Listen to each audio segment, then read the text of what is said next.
Hi అండి. Hi. ఇప్పుడు కొంతమంది బెట్టింగ్ యాప్స్ని ప్రమోట్ చేసి మంచిగా డబ్బులు సంపాదించాలి అనే ఆలోచనతో అమాయకులైన వాళ్ళని నాశనం చేస్తున్నారు అనమాట.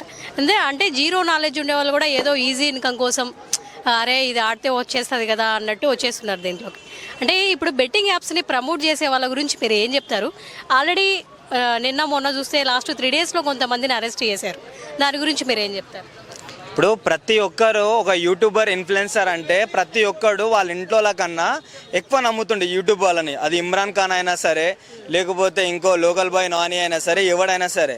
సో నేను అందరికీ చెప్పేది ఏంటంటే, మీ గురించి లైక్ వాళ్ళ ఫ్యామిలీని కూడా కేర్ చేయకుండా మీకు సబ్స్క్రైబ్లు కొట్టి మీరు చేసిన వీడియోలు చూసి ఇంత చేస్తే అంటే మీకు అమౌంట్ వస్తుంది. అటు పక్క చూసుకుంటే ఎట్లనైనా సరే అంతో ఫేమ్ అయ్యారు కాబట్టి అట్లా నడుస్తుంది. మరి ఇది వచ్చిందని మీరు నిలబెట్టుకోకుండా కక్కుర్తితోనే మీరు బెట్టింగ్ ప్రమోషన్ చేస్తుంటే, అరే ఇమ్రాన్ అన్న చేస్తుండు, అరే లోకల్ బాయ్ నాని చేస్తుండు, లేకపోతే ఇంకొకటి చేస్తుండు, లేకపోతే ఇంకోటి చేస్తుండు అని చెప్పేసి చాలా మిమ్మల్ని నమ్ముకున్న వాళ్ళు మీరే మొడ్డ కొడుపుతారని చెప్పేసి నేను చెప్పుకోవచ్చు. ఎందుకనంటే మీరు 100 రూపాయలు వేయండి, ఆడి చూడండి, మీకు 10,000 వస్తాయి, 20,000 వస్తాయంటే వాని పెళ్ళానికి ఇప్పించే చీరకో లేకపోతే దాని కొడుకు పాల ప్యాకెట్కో దేనికో దానికి యూజ్ వస్తాయని పెట్టుకున్న పైసలు కూడా ఈ బెట్టింగ్ దాంట్లో వేసేసి ఆఖరికి ఆత్మహత్యలు చేసుకొని చచ్చిపోతారు. సరే, ఈ బెట్టింగ్ ప్రమోషన్ చేసి మీకేమన్నా మిలుగుతుంది అని అంటే, మీకేమన్నా వస్తుందంటే మేము అందరం హ్యాపీయే. కానీ ఈ బెట్టింగ్ ప్రమోషన్తో నీకు 50,000 వస్తే ఒక 5 లక్షలు పోతున్నాయి ఒకని కాడ. సో వాని గురించి ఎప్పుడైనా ఆలోచించారా? వాని ఇంట్లో పరిస్థితి ఆలోచించారా? ఈ 5 లక్షలు అప్పు చేసిన అని చెప్పేసి వాడు ఒకడు వాళ్ళ అమ్మని కేర్ చేయడు, వాళ్ళ ఇంట్లో వాళ్ళ అమ్మ బంగారం దింకపోతాడు, వాళ్ళ అయ్యని కేర్ చేయడు, ఎవరిని కేర్ చేయకుండా అంటే మిమ్మల్ని నమ్ముకొని ఉన్నందుకు వాళ్ళని మోసం చేస్తారు అని చెప్పేసి నేను గట్టిగా అడుగుతున్నా. మీకు వచ్చే 50,000 గురించి చూసుకుంటారు మీరు, బైకులు అనుకుంటా, కార్లు అనుకుంటా, లేకపోతే నువ్వు లోకల్ బాయ్ నాని షిప్ కొనుక్కున్నట్టు ఇవన్నీ బెట్టింగ్ ప్రమోషన్ వచ్చినాయి. నువ్వు హ్యాపీగా బతుకుతున్నావు, కానీ ఇంకో 50, 60, 100 జీవితాలు మొత్తం ముడ్డగుడిచిపోతున్నాయి. సో ఏ విధంగా చూసుకున్నా సరే బెట్టింగ్ అనేది ప్రమోషన్ చేయడం అనేది చాలా అంటే చాలా తప్పు. సో ఏ విధంగా చూసుకున్నా సరే నువ్వు బెట్టింగ్ ప్రమోషన్ చేస్తున్నావు అంటే నీ పియ్యి నువ్వు తిన్నంట లెక్క.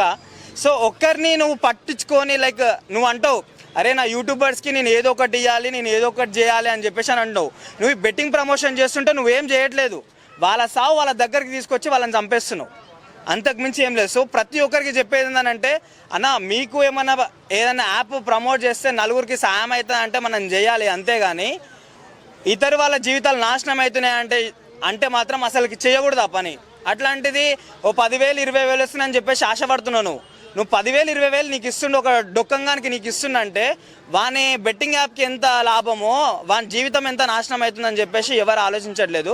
సో ఏ విధంగా చూసుకున్నా సరే బెట్టింగ్ ప్రమోషన్ చేయడం అనేది చాలా అంటే చాలా దరిద్రం. అసలుకి ఒకరి మనిషిని చంపేస్తుండు అనే కారణాన్ని కూడా తీసుకొచ్చారంటే ఇదే అని చెప్పేసి నేను చెప్తున్నాను. ఈ లోకల్ బాయ్ నాని కావచ్చు, సన్నీ యాదవ్ కావచ్చు, ఇమ్రాన్ ఖాన్ కావచ్చు, వాళ్ళని అరెస్ట్ చేశారు. వాళ్ళ పరిస్థితి ఎలా ఉంది ఏంటి? అరెస్ట్ కాదు, కావాలంటే ఉరిశిక్ష చేయాలి. ఎందుకనంటే ఈ బెట్టింగ్ చేసి చాలా మంది ఊరేసుకొని చచ్చిపోయినారు. IPL వస్తుందనంటే ఈ బెట్టింగ్ చేసి ఎందుకనంటే నేను ఈ ఇమ్రాన్ ఖాన్ని లేకపోతే లోకల్ బాయ్ నానిని లేకపోతే భయ్యా సన్నీ యాదవ్ని వీళ్ళని నేను ఎందుకు అంటున్నా అంటే, సరే మీరు బెట్టింగ్ ప్రమోషన్ చేస్తుర్రు, ఓకే, మీకు ఫైన్, అది మీకు డబ్బులు వస్తున్నాయి, ఓకే, కానీ వేరే వాళ్ళ జీవితాలు నాశనాలు అవుతున్నాయని చెప్పేసి ఏమైనా ఆలోచిస్తారా? ఇప్పుడు లోకల్ బాయ్ నాని ఉండు, ఆయన ఒక షిప్ కొనుక్కుండు, ఇప్పుడు వాని పిల్లం వాని కూతురు అందరు మంచిగా బతుకుతుర్రు. మరి చచ్చిపోయినోడు అమ్మ నాన్న ఎట్లా చేస్తారు? అసలుకి వాళ్ళ గురించి పట్టించుకుంటారా? సో ఎట్లా చూసుకున్నా సరే ఇదంతా ఏమంటారు ప్రమోషన్ అనేది చాలా అంటే చాలా గలీజ్. ఒక ప్రమోషన్ చేస్తే 10 మందికి ఉపయోగపడేటట్టు ఉండాలి, అంతేగాని లైక్ ఒక జీవితాలు నాశనం చేసేటట్టు ఉండొద్దు. సో ఈ బెట్టింగ్ ప్రమోషన్ చేసే వాళ్ళని అందరినీ ఉరిశిక్ష చేస్తే బాగుంటుందని చెప్పేసి స్పెషల్గా నా అభిప్రాయం. దీనిపైన నా అన్వేషణ ప్రపంచ యాత్రికుడు చేస్తున్న యుద్ధం, దాని గురించి మీరు ఏం చెప్తారు? అబ్సల్యూట్లీ ఆయన ఏం ఆయన అంటే నాకు పడదు, అయినా సరే ఆయన చేస్తున్నానంటే అది చాలా అంటే చాలా మంచిది. ఎందుకనంటే లైక్ ఇతరుల లైక్ వాళ్ళ బాగోగులు చూసుకుంటానంటే చాలా అంటే చాలా మంచి అనిపిస్తుంది. నా అన్వేషణ నువ్వు ఏడున్న హ్యాట్స్ ఆఫ్ క్రేజీ, నీ సొంత టాలెంట్తో నువ్వు బతుకుతున్నావు. సో ఇక్కడ చూసుకుంటే లైక్ ఈ బెట్టింగ్ ప్రమోషన్లో ఎప్పుడైతే నా అన్వేషణ అయితే చేయలేదు. సో ఆయనకి నేను ఇప్పటి నుంచి పెద్ద ఫ్యాన్ని. లైక్ ఏదైతే ఈ చూతేగాళ్ళు ఉండరో లైక్ అది నాకు నచ్చట్లేదు. బెట్టింగ్ ప్రమోషన్ చేయడమే కాదు, నువ్వు ఫేమ్ అయితే నువ్వు ఒక సెలబ్రిటీ అయితే 10 మంది షాపింగ్ కాంప్లెక్స్ ఓపెన్ చేయడానికి లేకపోతే ఇతర దాంట్లకి ప్రమోషన్ కోసం వస్తారు. ఒక బెట్టింగ్ ప్రమోషన్ అనేది కాదు, నీ ఇంట్లో 50,000 వస్తే 50,000 మంది చచ్చిపోతారు. ఫస్ట్ అది తెలుసుకోవాలి. ఈ ఫ్రెండ్స్కి కావచ్చు, లేదంటే చూసే ఆడియన్స్కి కావచ్చు, ఈ బెట్టింగ్ యాప్స్లో పెట్టి డబ్బులు పోగొట్టుకునే వాళ్ళకు మీరు ఏం చెప్తారు? నేను ఏం చెప్పడం లేదు. నేను ఒకసారి బెట్టింగ్ ఇవ్వడానికి అలవాటు అయిండానంటే వాడు మానడు, అది కూడా నాకు తెలుసు. కానీ నీ జీవితం బాగుండాలి, మీ అమ్మ నాన్న బాగుండాలి, నీ పిల్లలు బాగుండాలంటే ఈ బెట్టింగ్ జోలికే పోవద్దు. నేను కూడా బెట్టింగ్ చేసి మొత్తం మొడ గుడిచిపోయినా.